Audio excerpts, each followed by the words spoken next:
is tomorrow decline his $35.6 million option and become a free agent. Now, 76ers president of basketball operations Daryl Morey said the franchise has an interest in bringing Harden back.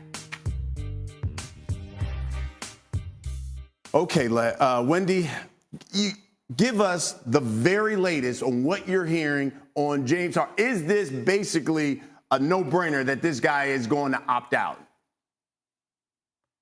Yeah, I think the Sixers have an interest in bringing him back. I think that's definitely going to be something that's at the top of their list going into Friday evening. They have been working hard in recent weeks to make sure that James Harden is going to be in the fold for next season. Now, there's only a couple of teams out there, guys, that have salary cap space. The only one that makes sense for Harden is the Houston Rockets, which we've known for months.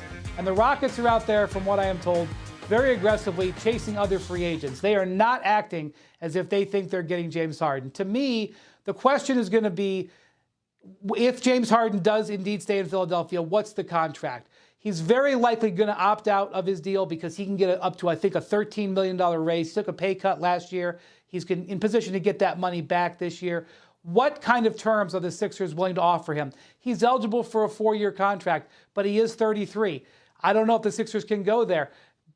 Does he accept something shorter? Would there be some sort of partial guarantee? I think these have been the center part of the discussions in recent weeks, not necessarily where James Harden is going to be. I would never guarantee anything in the modern NBA, but I would be surprised if Harden wasn't a Sixer and locked in, in the first few days of free agency this weekend. Okay, if that's the case, then Alan, if Harden stays in Philly, what's at stake for Joel Embiid and the Sixers? Well, again, it's going to be running it back with essentially the same roster with a new head coach. And now it's all about, was Doc Rivers the problem? That's what we'll find out. Nick Nurse bringing maybe a different type of approach. Can he make it work? But in the end, I mean, the Sixers right now are in the same place the Cowboys and the Yankees are in. It doesn't matter what you do during the regular season. We've already seen it. For years, you've had good regular seasons. You've been a top 4 team in the East. You've made the playoffs every season. What matters is when we get to April. What do you do then in the postseason? Can you get through the second round? Because even whatever you do in the first round, you could sweep the first round, it doesn't matter. Second round is the only part of the season now, if you're a Sixers fan, that you're anxious about. That's what you want to see, because you can watch a team dominate the regular season. But until you get to the second round and finally slay that beast, it's going to be more of the same. And that's when you start wondering, is if it doesn't make sense to have James Harden on a long term. And that's when maybe Joel Embiid starts to wonder, can I win here? What do you think, Alex? Yeah, listen, I think what it comes down to is I think it'd be insane to give him 4 years. Now, look, if that's what he's going to demand, and there we are, is usually going to win that conversation. You know, if you can get him on like a 2-year with a 3rd-year option, something like that, because the window is shorter for the guy that's 33 years old. You need him to play at a high level when it matters most, as Alan said, based on the way the last 2 postseasons ended, because it wasn't just this year in the way that he played against Boston, and people are going to talk about Game 1 and Game 4 forever and great. 2 of the best games of James Harden's career, particularly Game 4. I thought at the time, a defining moment in his career, the way he played in Game 4, down 2-1, 40-plus point game at home to get that to 2-2. Then plays very well in a Game 5, more as a facilitator to go up 3-2. And then we know what happened in Game 6 and 7. And it also happened the year before that, the way it ended against Miami in the postseason, not playing very well, and they get bounced. Based on that, to give a 33-year-old guard, who you know his best days are definitely in his rearview mirror, particularly in the postseason, 4 years, I think what you're saying is 100% right about Joel Embiid. If they get bounced again in the first or second round and you've got James Harden locked up for 4 more years, Joel Embiid is going to look at that situation in the short-term future there over the next 3, potentially, that he's under contract with 0 financial flexibility and not really much of a trade market for James Harden at that point. And Joel Embiid's going to look at that like, this is what I'm going to have going forward. Now, I'm going to be up into my early 30s. Right, by the time that ends, and how many more guys that I compete against have won championships in the meantime? Does Jason Tatum get his first one? He's already watched Giannis do it. He's watched Jokic do it. He watched Curry get another one. Is he going to watch Jason Tatum get one maybe in the meantime? And at what point does it start to sink into Joel Embiid? And I'm not saying he's going to ask out, but I think that's what's at stake for the Sixers this year. And Custer in for Greeny. Listen, you know it's hump day. That means it's legs day. So we got Tim Legler here. Ellen Hahn is here. My guy Sal Powell is back with us. Diana Rossini is with us. And you know what? Brian Windhorst, he's getting up early with us as well to talk some hoops. And that's exactly where we're going to begin this morning. We're only 2 days away from NBA free agency. And the Lakers, they've got some big decisions to make on a number of key role players. Here's their GM, Rob Pelinka, on the Lakers' plans going forward. We want to try our hardest to keep this core of guys together and also improve around the edges and on the margins to not only get back to where we were last year, but hopefully take the next step and get into the NBA Finals. We're going to try our best to match players with players that coach wants to coach and that work in his system. Okay, so that's Rob Pelinka talking just yesterday. Alan, when you listen to what he just said, he basically sounds like to me, hey, I'm gonna bring this team right back. This is a team that basically almost got swept by Denver. The play-in, they didn't make the playoffs.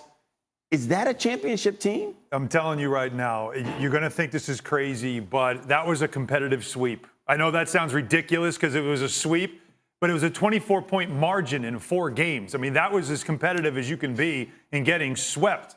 So look at it that way. And LeBron James wasn't healthy, clearly. I love what Rob said he sent that I think the Laker organization needed to hear, because this was, we've got something established right now that we only got to see for about a month or 2, and then we had a playoff run. And then one of our best players was compromised physically. So let's see what this looks like. When he talks about the margins that will improve there, they're not star chasing anymore, at least not right now. What they are basically doing is saying, we're giving this a chance, and I'm empowering my head coach.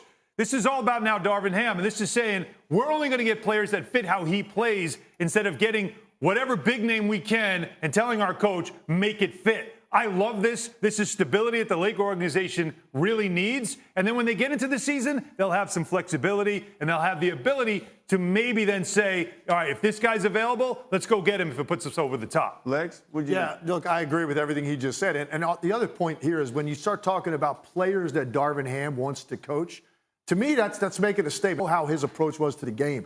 He wants tough-nosed guys, guys that defend, that will get up in you, guys that are always going to put team first. And he came from that culture in Milwaukee as an assistant coach. So this is his mentality about the game. Obviously, you're going to need that star talent at the top. They're talking more about how do we supplement the rest of the roster outside of this core that we want back. Austin Reeves is clearly a big part of that. I think Austin Reeves ended up being a far better offensive player than they expected going into the season. You now have a dynamic playmaker on your team that you didn't even know you had. Going into the season now, it gives you more options for how you want to attack, what you want to do offensively. And now, what do you do with the rest of that roster? You don't just go out and add shooting. He wants guys that want to work and grind, get up in you, and make your life miserable defensively. That's the kind of players I think they're going to be seeking in the free agent market. You know, Wendy, I know the Lakers have got some decisions to make here, especially with AD in the near future. What can you tell us more about all of that? Yeah, but part of keeping this team together includes Anthony Davis. Now, this is not an issue for this week, but is starting August 4th, Anthony Davis is eligible for a contract extension. And look, I think the reason why the Lakers are going this route is they don't have the salary cap space, even if they waived all their guys to truly chase a James Harden or Kyrie Irving. They don't really have the trade assets to go after a Bradley Beal or Damian Lillard if he comes on the market. They do have a team that went 18-6 last year after the trades and reached the conference finals, and they have Anthony Davis, who was awesome for a lot of that run. And so one of the big things they need to do this offseason, and I know it's not adding a new player, but is securing Anthony Davis, locking him in an extension, a multi-year extension. He can be a free agent in 2024. They want to take that off the table so they can do other business going forward, and they can do that starting in August. What do you think? Man, I'll tell you what. Look, first of all, again, if this is the only option they have as far as what they're doing with the team, this is the right option instead of chasing stars. The Anthony Davis thing, though, you got till August to make this decision, and it's 3 years, $167 million. I don't know, Legs. I get a little hesitant because I'd rather see where Anthony Davis is when the season starts. Because what this is now going forward is a good supporting cast and a LeBron James who's still a high-level player, but he's not your 1A anymore. Anthony Davis has to be your 1A. And we have said this before about him. We got to keep saying it. I don't need Anthony Davis to show up this coming season, coming off a sweep in the Western Conference Finals. I don't need you coming in good shape. Not even like I'm in really good shape. You got to be in elite shape. You're 30 years old. It's time. You have to now lead the franchise and be the franchise player, which means you have to be available every night. Not he gave you 30 tonight, so the next game, you know you're not going to get a lot out of him. No, every night. This is a big season for Anthony Davis. But what's the motivation if he's already got the extension in his pocket? But, Lex, the one thing I just heard from him, and he said, I don't know if he's your 1A. I'm sorry. Before last season, we said LeBron James is passing the team over to him. And he hasn't taken it. Yeah, and look, and that's what one of the big reasons they won down in the bubble was because LeBron James was giving him that kind of control offensively. And Anthony Davis was sensational. And that's what LeBron wanted. Right. He wanted to be more of a facilitator and pick his spots of when he had to take over games as a scorer because he understood you get up into your mid-late 30s, it's going to be harder to do that every night. But Anthony Davis, since that time, he's had obviously dealt with some injuries, but even when he's been healthy, to Alan's point, you can't expect it every night. And that's been the problem with Anthony Davis. And I got news for you. Whether they pay him or they don't pay him, no matter at the start of the season, no matter how it goes, we're going to be saying the same thing about Anthony Davis the rest of his career. That's just kind of how he is and how he operates. He doesn't get up out of bed and get in the car and drive to the arena intent on destroying people night in, night out. When he is in that mindset, it's a massive difference maker, and the Lakers are a team that can contend. On those nights when he's sort of passive, doesn't get involved in the game early, doesn't look as interested as you would hope he would be in the West. And that's not good enough. And that can't fall on LeBron James anymore. That's got to fall on him. And I don't need to see 4:30 a.m. I'm in the gym shooting free throws videos like we saw last summer when he was trying to make a point. Who cares what time you wake up? Just get the work in and show up in the best shape you've been in years. Elite shape. You're over 30 now. He's got to change. I think more importantly, the Lakers want to see it every night. Every night. Not yes, every that's other what a day. real franchise player does. By the way, here's some sneaky big news, and it concerns James Harden. His deadline